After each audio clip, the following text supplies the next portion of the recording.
Assalamualaikum warahmatullahi wabarakatuh. Alhamdulillahirrabbilalamin.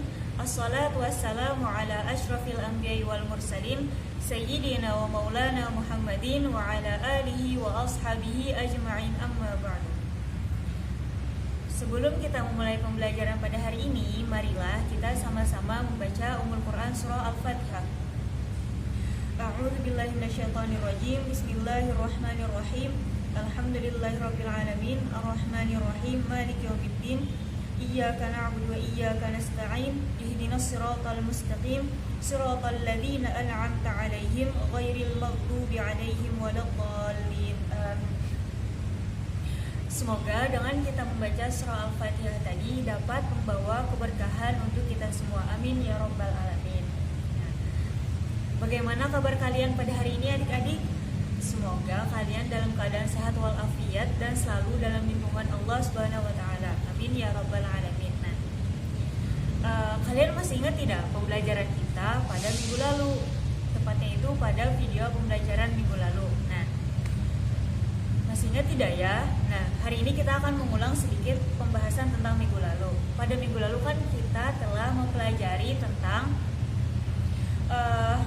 menyembelih hewan dalam Islam. Hari ini kita akan melanjutkan materi penyembelihan dalam Islam. Tetapi kan minggu lalu kita telah mempelajari tentang apa pengertian dari penyembelihan dalam Islam, kemudian apa saja tujuan dari penyembelihan dalam Islam, dan yang ketiga adalah apa saja macam-macam penyembelihan dalam Islam. Pada hari ini kita akan melanjutkan materinya tentang ketentuan penyembelihan dalam Islam, yang mana dalam ketentuan penyembelihan ini ada beberapa bagian. Yang pertama, rukun penyembelihan, yang kedua, sunnah penyembelihan, yang ketiga, makruh dalam penyembelihan, yang keempat, tata cara penyembelihan, dan yang kelima adalah hikmah dari penyembelihan. Langsung saja ya, kita masuk ke dalam yang pertama, rukun penyembelihan. Jadi di dalam rukun penyembelihan itu adik-adik ada 3 bagian. Yang pertama, orang yang menyembelih, yang kedua adalah hewan yang disembelih, dan yang ketiga adalah alat yang digunakan. Kita masuk kepada bagian yang pertama, yaitu orang yang menyembelih. Orang yang menyembelih ini ada beberapa syarat atau ketentuannya. Yang pertama, tentunya orang yang menyembelih ini adalah harus orang muslim. Ingat ya, harus orang muslim. Yang kedua, dia itu balik atau berakal. Maksudnya di sini dia itu dalam keadaan yang sehat gitu, yang istilahnya itu normal, karena tidak mungkin kan orang gila menyembelih hewan atau maksudnya melakukan penyembelihan. Yang ketiga, disengaja. Maksudnya disengaja di sini adalah tentunya saat kita ingin atau akan menyembelih, maka kita itu punya niat. Niatnya ini maksudnya disengaja. Kemudian yang keempat adalah menyebut nama Allah. Maksudnya menyebut bismillah. Seperti itu. Dan kemudian yang kelima yaitu mumayyiz. Maksud mumayyiz ini adalah dapat membedakan mana yang baik dan mana yang buruk. Seperti itu. Kemudian kita lanjut ke rukun yang kedua, yaitu hewan yang disembelih. Kalian tahu tidak ada berapa syarat-syarat hewan yang bisa disembelih? Jadi hewan yang disembelih itu syaratnya itu cuma 2, yaitu halal, dan yang kedua adalah masih hidup. Penjelasan dari halal ini kan kita sudah tahu tentunya. Yang dimaksud dalam halal ini adalah halal baik secara zatnya maupun cara memperolehnya, yang mana telah kita bahas mengenai halal ini pada video pembelajaran minggu lalu. Kakak harap kalian masih ingat ya. Kemudian yang kedua yaitu hewannya itu masih hidup. Tentu saja kan saat kita menyembelih otomatis hewannya itu masih hidup. Kemudian kita masuk kepada yang rukun yang ketiga, yaitu alat yang digunakan dalam proses penyembelihan. Ini ada beberapa bagian. Yang pertama, alatnya itu harus tajam. Harus tajam ya. Kemudian yang kedua, tidak boleh tumpul. Yang ketiga, terbuat dari ada beberapa macam. Yang pertama bisa terbuat dari besi, baja, batu, kaca, seperti itu. Dan yang keempat uh, bukan terbuat dari atau bukan dari kuku, kemudian kuku, taring, dan gigi. Nah, dan seperti itu ada 4. Jadi yang namanya alat yang digunakan dalam proses penyembelihan itu yang utama itu harus tajam ya teman-teman, seperti itu. Nah, itu tadi adalah rukun dari penyembelihan. Kalian masih ingat kan tadi? Yang pertama orang yang menyembelih, yang kedua hewan yang disembelih, dan yang ketiga adalah alat yang digunakan untuk menyembelih. Kemudian kita lanjut kepada sunnah penyembelihan. Nah, yang mana dalam sunnah penyembelihan ini ada 7 bagian. Yang pertama, berbuat ihsan. Jadi maksudnya berbuat ihsan ini adalah berbuat baik terhadap hewan tersebut, baik sebelum maupun sesudah melakukan penyembelihan. Nah, contohnya itu seperti sebelum penyembelihan kita harus memberi dia makan, tidak menyakitinya, seperti itu. Dan sesudah penyembelihan kita tetap harus memperlakukannya dengan baik, seperti tidak memulitinya saat dia masih dalam keadaan darahnya itu masih menetes atau mengalir. Nah, sebagaimana dalam sebuah sabda Nabi yang bunyinya itu kurang lebih seperti ini. Sesungguhnya Allah Subhanahu wa taala itu memerintahkan agar kita berbuat baik terhadap apapun. Jika kita ingin menyembelihnya, maka sembelihlah dengan cara yang baik. Jika kita ingin membunuhnya, maka bunuhlah dengan cara yang baik dan menggunakan sesuatu yang tajam. Hadis riwayat Muslim. Nah, seperti itu. Kepada hewan saja kita tetap harus memperlakukannya dengan baik.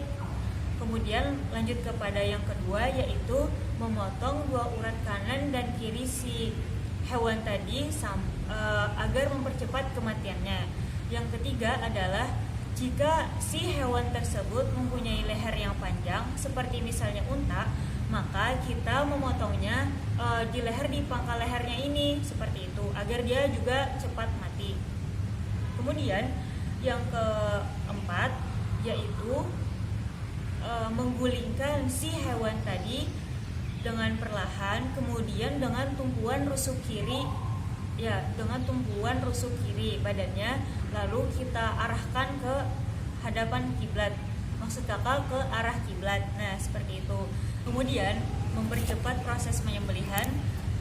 Setelah itu yang keenam yaitu mengasah pisau yang ingin digunakan. Tapi diusahakan saat kita mengasah pisau tersebut jangan sampai si hewan tersebut melihat bahwa kita sedang mengasah pisau yang akan digunakan. Dan yang terakhir adalah melepaskan ikatan yang kita ikat di kaki si hewan tersebut. Nah, itu tadi adalah 7 sunnah yang dilakukan dalam penyembelihan. Kita masuk ke bagian 3, yaitu makruh dalam penyembelihan. Nah, di dalam hal yang makruh yang dilakukan dalam penyembelihan ini ada 3. Yang pertama, kita itu dilarang melakukan an-nakha. Kalian tahu tidak maksud dari an-nakha ini apa? Jadi an-nakha ini adalah kita itu dilarang untuk membunuhnya, itu istilahnya itu secara berlebihan, yang mengakibatkan lehernya ini sampai terpisah dari badan si hewan tadi. Nah, seperti itu. Yang kedua, tidak mematahkan leher dan tulang punggung si hewan tersebut. Yang ketiga adalah menguliti hewan tersebut sebelum benar-benar mati. Nah, jadi kita itu makruh untuk melakukan 3 hal tersebut tadi. Yang pertama tadi kan an-nakha, yaitu sampai terputus lehernya dari tubuhnya, kemudian mematahkan leher dan punggung, dan yang ketiga tadi itu menguliti saat belum benar-benar mati. Nah, kemudian kita lanjut ke yang keempat, yaitu tata cara penyembelihan. Nah, tata cara penyembelihan ini ada beberapa macam. Nah, yang pertama kita harus menyiapkan lubang untuk penampungan darah si hewan tersebut tadi.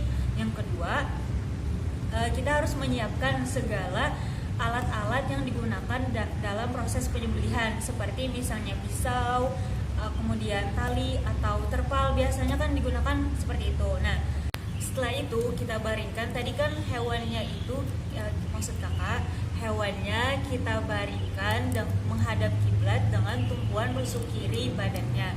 Tujuannya untuk memudahkan penyembelih dalam melakukan proses penyembelihan. Nah, kemudian lehernya ini kita arahkan ke dalam lubang yang telah kita sediakan sebelumnya.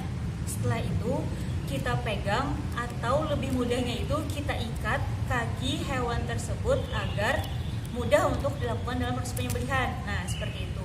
Kemudian saat semuanya sudah siap untuk kita lakukan, maka kita siap untuk menyembelihnya dengan membaca atau mengucap bismillah, atau biasanya kan kita mengucapnya itu bismillahi Allahu akbar dengan tujuan untuk Allah Subhanahu wa taala. Nah, setelah itu kita potong, maksud kakak kita potong atau kita sembelih daerah kerongkongan atau daerah kerongkongan dan di daerah menuju dada, kurang lebih seperti itu. Kemudian biarkan darahnya mengalir sampai benar-benar habis atau sampai tidak ada lagi darahnya itu menetes dari si hewan tersebut. Nah, setelah kita pastikan bahwa darahnya itu tidak lagi mengalir, maka hewan tersebut sudah bisa untuk kita kuliti dan sudah bisa kita potong sesuai bagian yang telah ditetapkan. Nah, itu tadi adalah tata cara dalam melakukan penyembelihan. Kemudian lanjut ke hikmah penyembelihan. Jadi hikmah penyembelihan ini ada 3. Yang pertama, daging penyembelihan ini menjadi baik untuk dimakan. Kenapa? Karena zat berbahaya dan kotorannya itu sudah keluar saat proses penyembelihan seperti itu. Kemudian mempercepat proses kematian si hewan tadi, karena kan saat kita menyembelih ya lebih cepat kematiannya seperti itu. Dan yang ketiga adalah daging menjadi suci dari darah yang mengalir. Nah, seperti yang kita ketahui kan darah yang mengalir itu adalah najis. Nah, kiranya seperti itu tadi penjelasan dari kakak tentang ketentuan hewan yang disembelih dalam Islam. Nah, sebelum mengakhiri pelajaran, kita akan sedikit mengulas materi yang telah disampaikan tadi. Yang pertama kan ketentuannya itu ada rukun, yang mana di rukunnya ini tadi ada orang yang menyembelih, hewan yang disembelih, dan alat yang digunakan. Kemudian sunnah penyembelihan ada 7. Yang ketiga adalah makruh dalam penyembelihan. Yang keempat tata cara penyembelihan, dan yang kelima adalah hikmah dalam penyembelihan. Nah, seperti itu. Sebelum mengakhiri video atau mengakhiri pembelajaran pada hari ini, kakak minta untuk kalian mengerjakan rangkuman atau meresum materi yang telah kakak berikan, materi yang telah kakak berikan kepada kalian pada hari ini, dan kalian boleh mencari sumber lain sebagai pelengkap dari materi yang telah kakak berikan kepada kalian. Jadi mungkin itu saja dari kakak, lebih dan kurangnya mohon dimaafkan. Wassalamualaikum warahmatullahi wabarakatuh. Jangan lupa like, share, dan subscribe channel YouTube kakak. Terima kasih, sampai bertemu di lain kesempatan.